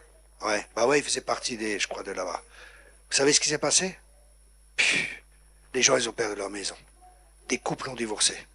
Terrible. Vous voyez, le diable, il a laissé monter, mais il sait que quand il a tapé, ça a fait des sacrés dégâts. Et la publicité, et ainsi de suite, et l'honneur de l'Église, et ainsi de suite, tout était sali. Un héritage acquis trop tôt ne profite jamais. Vous savez qui c'est? C'est ça. Et moi, je suis rentré, je l'ai vu. Hein. Et un jour, un ami à moi, il l'appelle, j'étais à côté, il dit à ce pasteur, il dit, ah, mais tu peux inviter Thierry Cobb, c'est à mon ministère, ici et ça. Et il me dit, ah, passe-moi le. Alors je commence à parler avec lui au téléphone. Je dis, ah, ce gars, il n'est pas cachère. Il n'est pas cachère. Il n'est pas cher, mais il n'est pas cachère. Non, il n'est pas cachère. Il n'est pas caché. Je me dis, il y a quelque chose qui ne va pas. Et après, il me dit, bah écoute, quand tu es dans la région, chez moi, tu passes. Je dis, ok. Et j'étais là-bas avec ma femme dans cette région où il est. Et j'arrive comme ça, justement dans cette ville où il avait l'église. Et je dis, Seigneur, qu'est-ce que je dois faire? Et Dieu me dit, continue ta route. J'ai continué ma route. Je suis pas allé. Quelques temps plus tard, il y a l'histoire avec Bercy. Et le pire, il y a des ministères encore qui l'ont soutenu par après. Oui, on va faire des offrandes pour lui, on va faire ceci, on va faire cela. Mais le gars, c'est un pervers narcissique ou comment on dit, un mythomane. Quelqu'un qui a des grandes idées, il voit tout grand, tout va fonctionner, c'est moi le king, et tout va marcher, un but de sa personne et tout. Ça tient pas. Si le Seigneur ne bâtit la maison, celui qui bâtit construira. Ça fait quand même 25 ans que je suis dans le ministère. J'ai un peu d'expérience. J'ai voyagé dans 27 pays. J'étais dans presque toutes les dénominations d'église. J'ai un peu d'expérience. Et j'ai vu comment Dieu travaille. En général, les gens commencent petits. Et après, tac, tac, tac. Et là, ça dure. Je peux répondre à la question? Merci.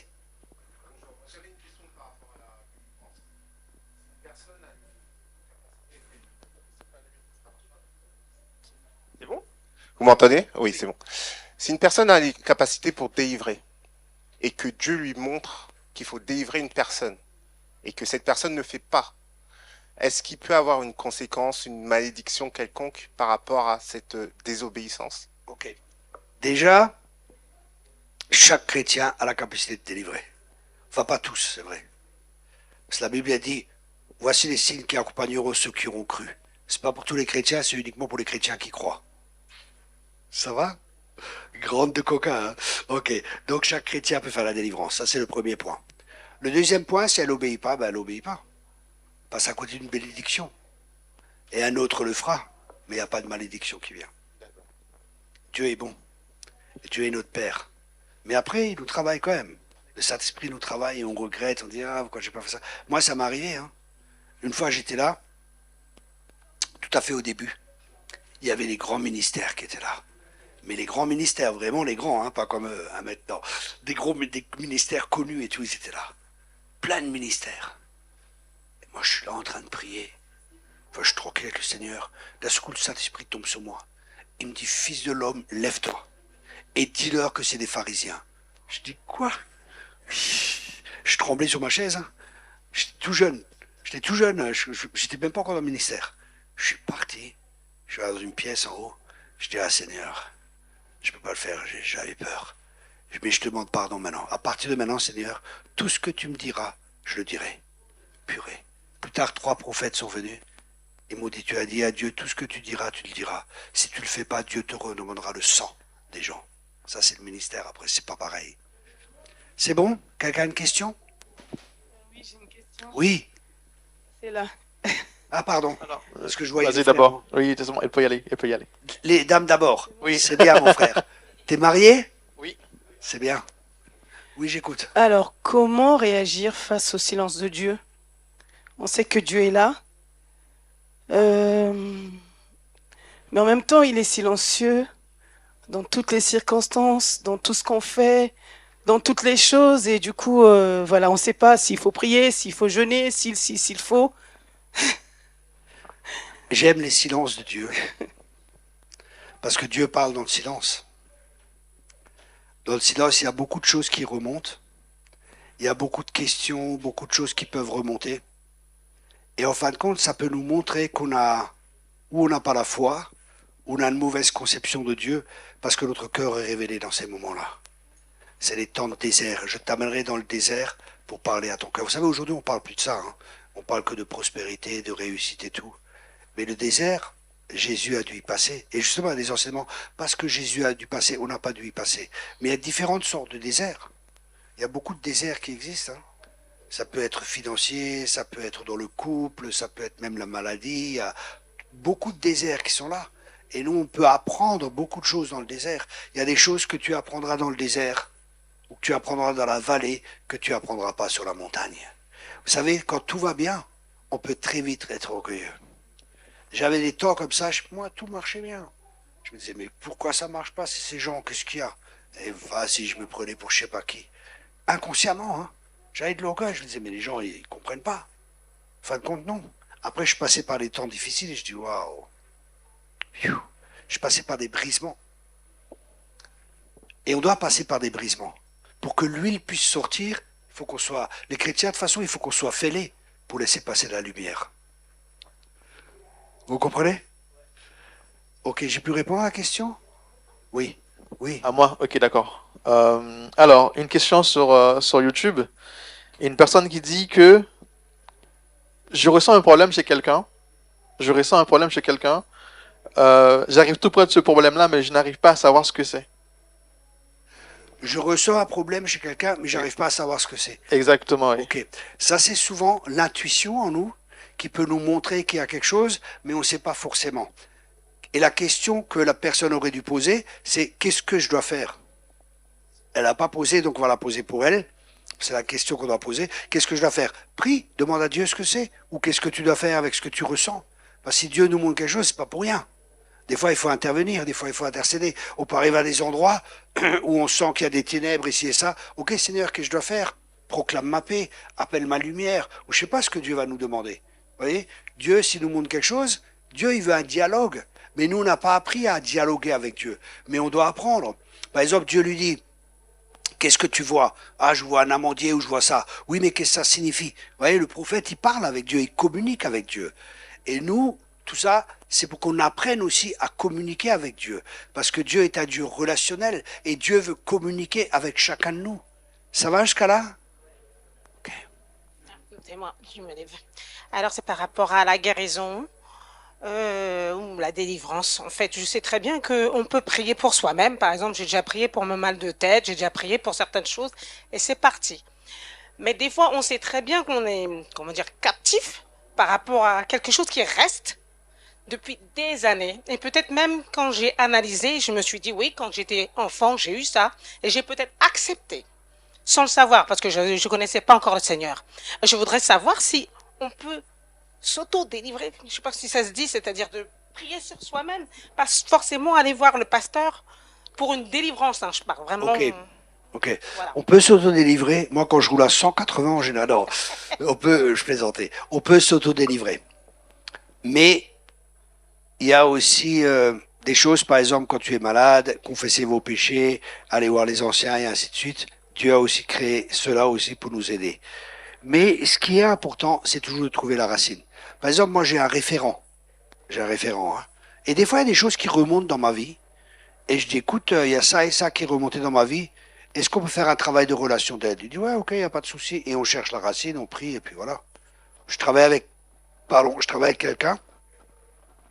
Et en fin de compte, je suis son disciple et il est mon disciple. On fait du disciple-là aussi.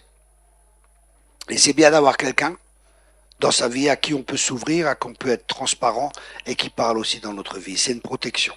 C'est vraiment quelque chose qui est important. Mais après, on peut se délivrer soi-même. Voilà. Quelqu'un d'autre a une question? Oui.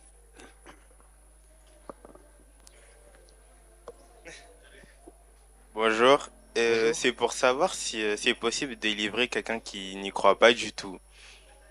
C'est une bonne question. La question est, est-ce qu'on peut délivrer quelqu'un à un inconverti? On peut, mais moi je décommande fortement. Pourquoi? Parce que si la maison est vide, ils peuvent revenir 7 fois plus. Et je connais quelqu'un qui a fait ça, il a fait une délivrance sur un inconverti. L'inconverti s'est suicidé. Donc, parce que la maison est vide. Et la Bible a dit, si la maison est vide, il peut revenir 7 fois plus. Moi, j'ai eu plein de cas. Je dis, par exemple, j'ai une femme qui est venue. Une femme, elle vient. Un ami m'appelle, il me dit, écoute, j'ai une femme qui est dans l'occulte et tout ça. Et elle a plein de problèmes. Et est-ce que tu peux l'aider? Je dis, ouais, bah, qu'elle vienne. Elle vient chez moi à la maison. Je dis, voilà, bonjour madame. Elle me dit, oui, j'ai des problèmes. Mon mari, des problèmes de couple, des problèmes de finances et tout ça. Je dis, ok. Est-ce que je suis dans l'occultisme, je pratique du chamanisme, enfin, la totale quoi, du reiki, du chamanisme, de l'ésotérique, je sais pas tout ce qu'elle faisait. Je dis, écoutez, elle me dit, vous pouvez prier pour moi? Je dis, non, je prie pas pour vous. Elle me dit, mais comment ça, vous priez pas pour moi? Je dis, écoutez, d'abord vous acceptez Jésus-Christ comme sauveur et comme Seigneur, vous arrêtez tout cela, tout ce que vous faites, et après je prierai pour vous. Elle dit, oui, mais je vis de ça. Je vis de ça. Elle fait des cours, des séminaires et tout ça, dans l'occulte. Je dis, écoutez, madame, il faut que vous fassiez un choix. Votre vie éternelle, déjà, et votre famille, et ainsi de suite, parce que ce que vous faites, c'est occulte, et ça donne des droits à l'ennemi de votre âme. Et il faut que vous arrêtez tout, et je peux prier pour vous, donner votre vie à Jésus, et vous allez voir. Elle me dit, je peux réfléchir? Je dis, ouais. Elle dit, écoutez, je sors et je reviens. Elle sort dehors, 10 minutes après, elle revient. Elle dit, ok, j'accepte Jésus-Christ comme sauveur et Seigneur. Paf, elle a accepté Jésus. Écoutez bien. Après, elle est venue à un de mes séminaires, 2-3 mois après. Alors, je l'ai envoyée dans une église. Et 2-3 mois après, elle est dans un séminaire. C'était un séminaire où je faisais que de la délivrance. Je fais la délivrance et elle va dans son église qui n'est pas charismatique, hein. Elle va là-bas, le pasteur il dit, waouh, ton visage a changé, qu'est-ce qui s'est passé? Il dit, oui, j'ai fait de la délivrance ici et ça. Ah, qui ça, Thierry Copp? Allez, ils m'ont invité. Ça a pété dans l'église. Après, il y a des prophètes. Le pasteur, il me faisait confiance. J'ai fait venir des prophètes, enfin plein d'amis à moi qui sont venus, qui ont béni l'église et ainsi de suite. L'église, le pasteur, il a commencé à faire la délivrance et tout. Et cette église, il priait pour cette femme qu'ils appelaient la sorcière du village, quoi. Vous vous rendez compte? C'est la sorcière du village. Et là, Dieu l'a amenée là. Et maintenant, écoutez bien, c'est pas fini. Cette femme, Elle va partout, en Suisse, en Allemagne, c'est en Allemagne. Elle fait des séminaires et tout. Elle a écrit 3 livres qui ont été vendus à 3 ou 5 000 exemplaires. Elle a ouvert un chapitre des hommes d'affaires. Une fois par mois, elle fait les hommes d'affaires. Elle a amené je sais pas combien de gens au Seigneur. Je crois que c'est le meilleur fruit qu'il y a eu dans mon ministère. Je sais pas les autres, mais je crois que c'est un des meilleurs fruits. Vous voyez? On peut pas, je décommande de prier pour quelqu'un qui n'a pas accepté Jésus pour la délivrance. C'est bon? Oui, je peux rajouter quelque chose. Je pense que vous avez un jour vu dans les infos qui s'est passé, je pense à Grigny, là-bas, que quelques chrétiens qui ont parti prier pour une personne pour faire la délivrance, la personne s'est jetée par la fenêtre. Je pense que vous avez entendu ça, c'était passé à la télé. Vous avez entendu ça. Donc, moi aussi, je déconseille. Souvent, les gens, parfois, viennent. Quand je les parle de la conversion, ils ne veulent pas se convertir. Voilà, j'arrête là, je fais pas la délivrance. Il y a une personne qui est morte à Grigny. Et après, on a saisi, je pense que la personne qui a fait la délivrance, il était saisi. Je pense, oui. Faut être très sage. Vous savez, j'ai des gens, moi je prends très peu de gens, hein, très rarement. En général, je prends que des pasteurs. Je prends que les pasteurs ou quand un pasteur m'envoie vraiment quelqu'un. Mais en général, je fais que de la relation avec les pasteurs. Parce que j'ai formé mon équipe et ils peuvent faire avec les gens. Et là, je me rappelle, il y a un pasteur qui m'envoie quelqu'un. Oui, j'ai 2 femmes dans mon église, il y a un gars, et les 2 femmes, elles arrêtent pas de pleurer. Le gars, il dit qu'il veut se suicider. Alors, il vient chez moi. Je dis, ouais, avec les 2 sœurs. Non, sa mère et sa sœur. Et la mère et la sœur, ils pleurent et tout, ils étaient pas bien. Ah, et le gars, il dit, oui, je me suis suicidé. Je dis, ok, pourquoi voulez-vous suicider? Écoutez bien, hein. Je dis, pourquoi vous voulez suicider? Oui, j'ai regardé un film porno et je me suis masturbé.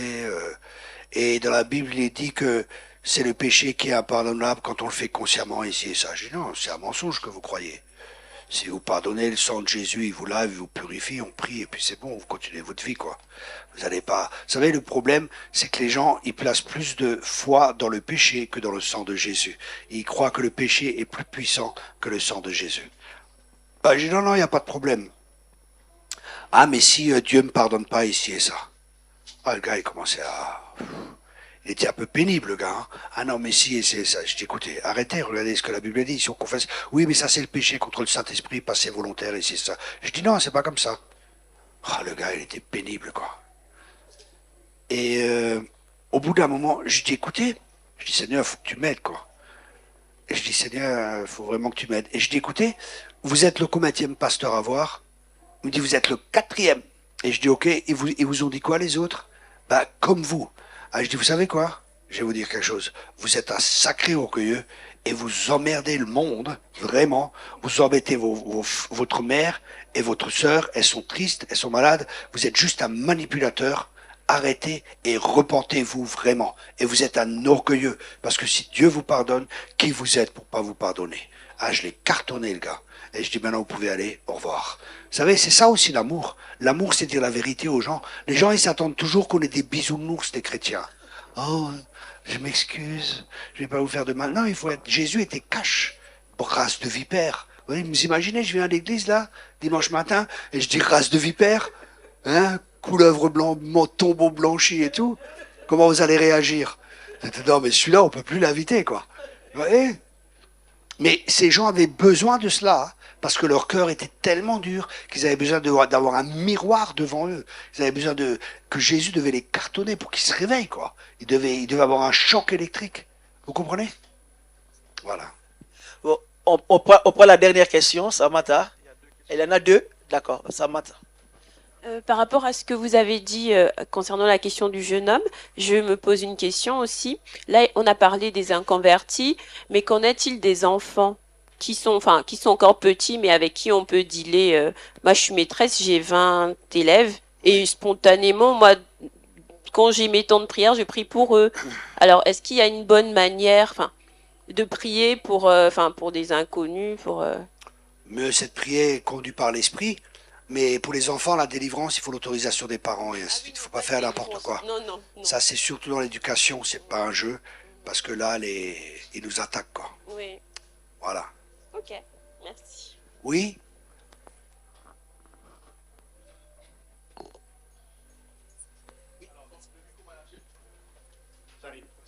Là, c'est bon. Alors, une question sur YouTube. Comment peut-on savoir lorsqu'il s'agit d'une épreuve de Dieu ou une attaque du diable? C'est une bonne question. Déjà, on peut demander à Dieu. On peut voir les circonstances. Parce que le diable, il faut lui résister. Et Dieu, il faut se soumettre. Donc, c'est une bonne question. Est-ce que c'est Dieu? Si c'est une maladie, c'est pas Dieu. Dieu donne pas de maladie. Ok? Et Dieu, c'est la question justement qui posait et que l'apôtre Jacques répond. Parce que l'Église, elle était passée par beaucoup de difficultés avec la persécution qui était là. Et alors, Jacques, il répond dans Jacques chapitre 1, « Ne vous y trompez pas, mes frères bien-aimés. » Et la question est, dans quoi est-ce qu'ils peuvent se tromper? Et alors il dit, « Tout don excellent et toute grâce parfaite vient du Père des Lumières, chez lequel il n'y a aucune ombre de variation. » Parce que eux, ils croyaient que Dieu était mauvais et que Dieu était contre eux. Dieu est bon. Ok? Parce qu'il y a un verset dans la Bible, par exemple, qui est faux. Il y a un verset dans la Bible qui est faux. Alors là, j'ai votre attention maintenant. Quand par exemple Job il dit Dieu a donné et Dieu a repris. C'est pas Dieu qui a repris, c'est le diable. Dieu ne reprend pas. Vous voyez, c'est Job qui dit cela. C'est pas Dieu. Vous comprenez? Ça vous aide là? Oui, je vous ai choqué au début.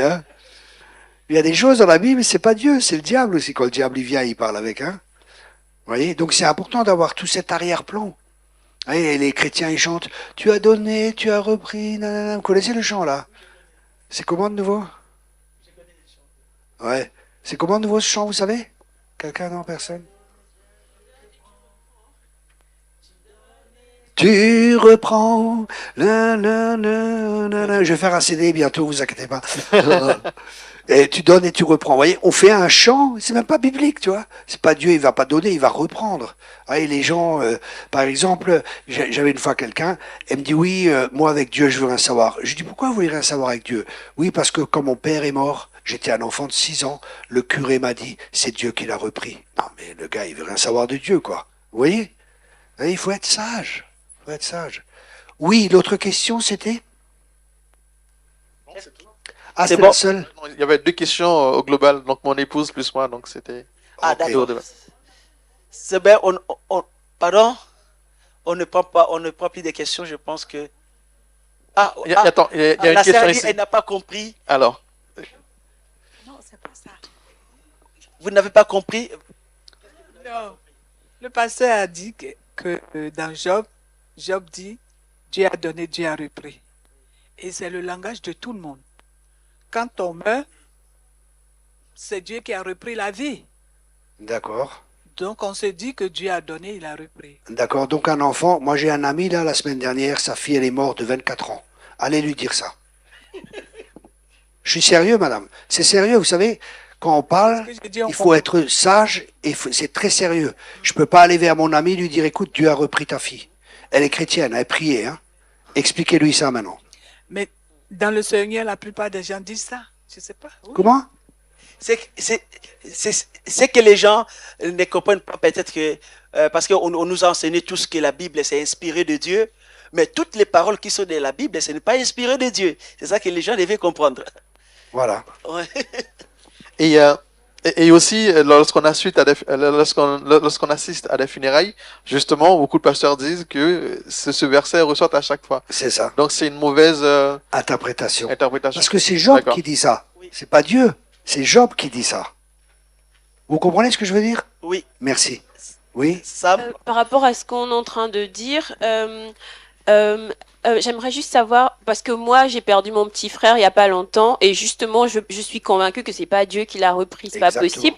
Mais par contre, j'aimerais savoir pourquoi Dieu, à la fin du livre de Job, il dit que Job n'a pas péché dans ses paroles. Est-ce que le fait de dire Dieu donne et reprend, est-ce que c'est pas une façon, comme vous dites que c'est pas Dieu qui a repris, est-ce que c'est pas une fausse accusation comme Dieu, contre Dieu?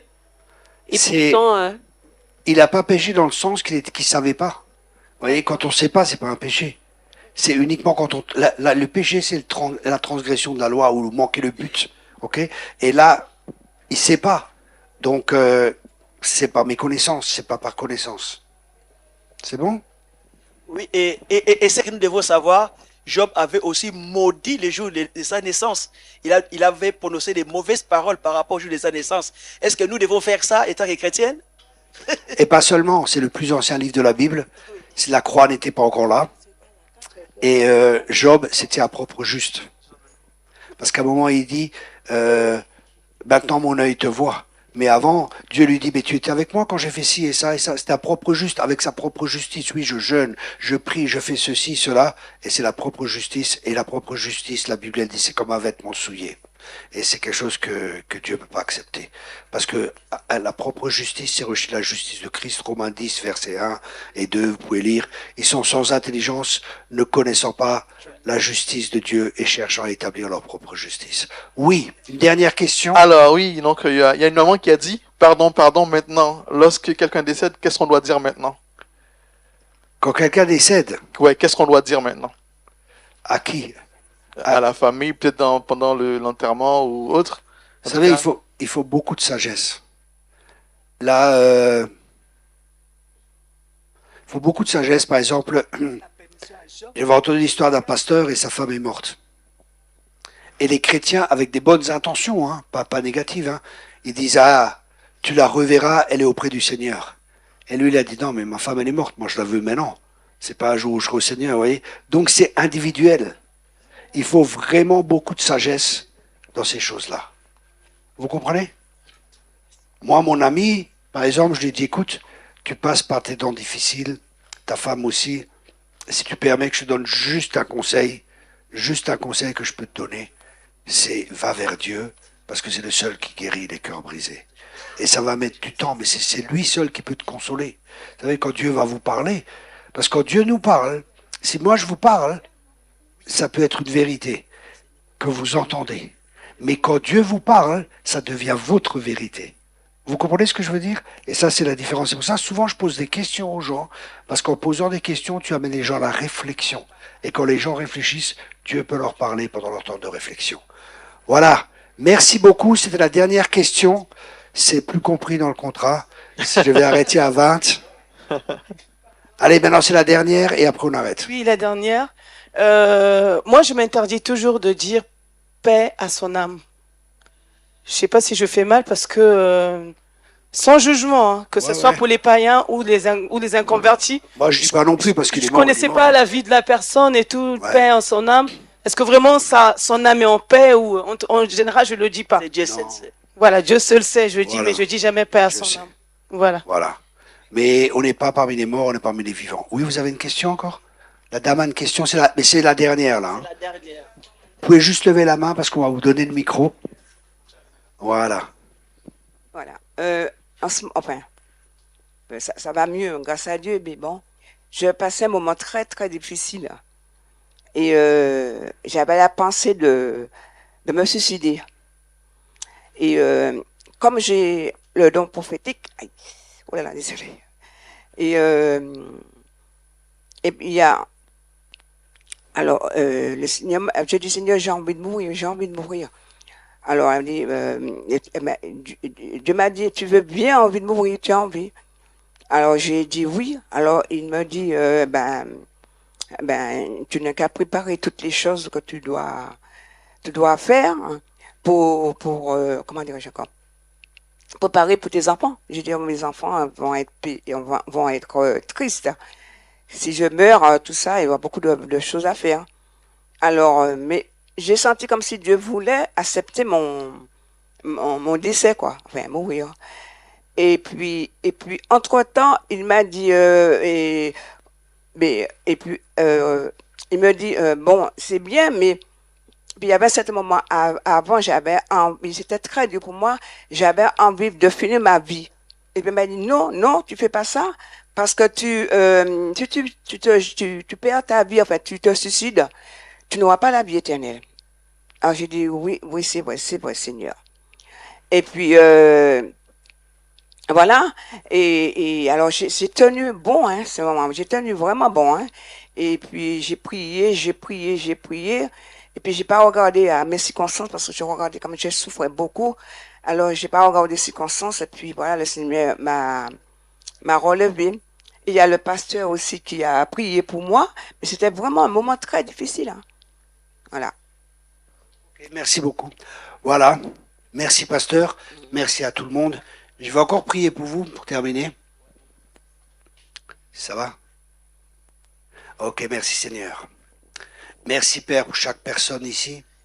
Merci Père pour ta bénédiction. Merci Père que la bonne œuvre que tu as commencée en chacun, tu l'achèveras.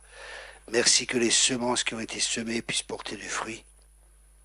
Merci Seigneur de continuer à nous amener dans une réflexion plus profonde pour te connaître davantage et pas être des chrétiens superficiels. Des chrétiens qui ont réponse à tout.